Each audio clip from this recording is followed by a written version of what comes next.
வணக்கத்துக்குரியவன் இறைவன் மட்டும்தான். இறந்தவர்களை புதைச்சிட்ட பிறகு அந்த இடத்துல துவா கேட்கலாமா? இறந்த பிறகு ஒரு மனிதனை புதைத்து விடுகிறார்கள்.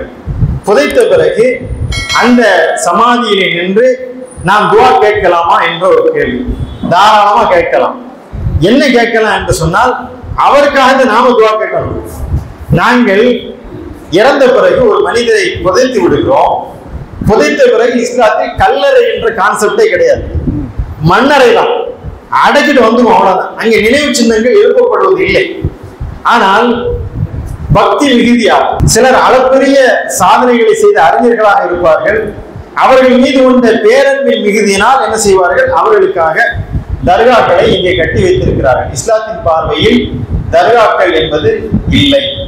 அவர்களிடம் சென்று எதையுமே நாம் பிரார்த்தித்தால் அவர்களுக்கு நாம் சொல்வது எதுவும் கேட்கவும் செய்யாது. இறந்து போனால் அவர்கள் செய்திருக்க மாட்டார்கள், அதான் உண்மை. இறந்து போன அவர்கள்ட்ட போய் நாம என்ன கேட்டாலும் அவங்களுக்கு கிடைக்காது.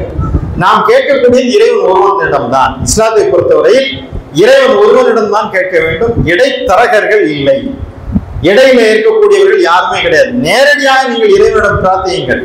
இறைவன் உங்கள் பிடரை நரம்பை விட சமீபமாக இருக்கின்றான். எனவே நீங்கள் என்னை அழையுங்கள், நான் உங்களுக்கு பதில் தருகிறேன் என்கின்றான் இறைவன். எனவேதான் இஸ்லாத்தில் உருவ வழிபாடு இல்லை, சிலைகள் இல்லை. சிலைகள் இருந்தால் சிலைகளை நிறுத்துவதற்கு பூசாரிகள் தேவைப்படுவார்கள், இடைத்தரகர்கள் தேவைப்படுவார்கள். எனவேதான் இஸ்லாம் சிலை வணக்கத்தை ஒழித்தது, உருவ வழிபாட்டை ஒழித்தது, பூசாரி போன்ற இந்த தன்மைகளை இடைத்தரகர்கள் ஒழித்தது. எந்த ஒரு அடியானும் இறைவனை நினைத்த நேரத்திலே இப்போது அல்லாஹ்ட்ட கேட்கணையால் தான் எங்களை காப்பாற்றுவாய், எங்க நோன்பை ஏற்றுக்கொள்வாயாக என்று பிரார்த்தி யார் வேண்டுமானாலும் இறைவனை நேரடியாக பிரார்த்திக்கலாம். இறந்து போனவர்களுக்கும் இந்த உலகத்திற்கு எந்த விதமான தொடர்பும் இல்லை.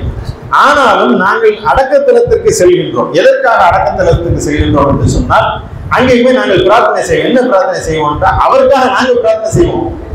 எங்களுக்காக அவர்கிட்ட நீங்க எங்களுக்கு கடவுள்கிட்ட ரெக்கமெண்ட் பண்ணலாம் கேட்க மாட்டோம். எங்களுக்கு முன்னால் வாழ்ந்தவர் இறந்து போய்விட்டார். அப்ப இதை போய் பார்க்கும் போது எங்களுக்கு தெரியும். அஸ்ஸலாமு அலைக்கும் யா அஹ்லல் குபூர், இந்த மன்னரை வாசிகளை உங்களுக்கு இறைவன் மீது சாந்தி உண்டாகட்டுமாக. யஃப்ர்லனா, உங்களுக்கு இறைவன் மன்னிப்பு வழங்கட்டுமாக. நீங்க இன்னைக்கு மௌதா போயிட்டீங்க, நாளைக்கு நாங்களும் செத்து போயிடுவோம், நாங்களும் இப்படிதான் மண்ணில் அடக்கப்படுவோம் என்று அந்த மரண சிந்தனை வருவதற்காகவும், இறந்து போன இந்த அவுலியாக்களுக்காக, அந்த நல்லடியார்களுக்காக, இந்த சமுதாயத்துக்காக பாடுபட்டவர்களுக்காக நாங்க பிரார்த்தனை பண்ணுவதற்காக அங்க போகவே தவிர அவர்களிடம் கையேந்த கூடாது. நபிகள் நாயகம் அவர்கள் அடக்கப்பட்ட இடம் மதீனாவிலே இருக்கின்றது. அந்த மதீனாவிலே போய் யாருமே நபிகள் நாயகத்திட்ட போய் நபிகள் நாயகமே எங்களுக்கு அதை தாங்க இதை தாங்க என்று யாரும் பிரார்த்திக்கவும் இல்லை, பிரார்த்திப்பதும் கூடாது. எனவே இறைவனிடம் தான் நேரடியாக நாம் பிரார்த்திக்க வேண்டுமே தவிர அடக்கப்பட்ட இந்த அவுலியாக்களிடமோ தர்காக்களில் வழிபாடு செய்வது இஸ்லாத்தின் பார்வை இல்லை என்பதை கேட்கலாமா?